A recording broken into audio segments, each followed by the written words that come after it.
Қайырлы кеш, қалдарыңыз қалай? Бүгін менің қолымда әулет күші атты таро карталары. Бұл карталар сіздің ата тегіңізден келетін негізгі хабарды ашады.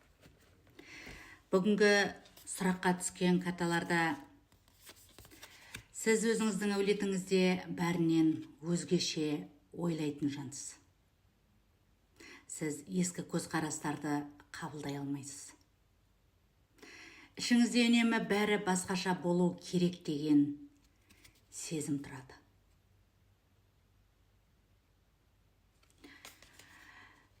Бұл жай ғана мінез емес. Кейде бір адамның оянуы тұтас әулеттің тағдырына ықпал етуі мүмкін. Бүгінгі хабарда сізді ата тегіңізден жалғасып келе жатқан қорқыныштарға, шектеулерге және қайталанатын өмірлік сценарийлерге жаңаша қарауға шақырады. Карталардан жеткен хабар: қорықпа.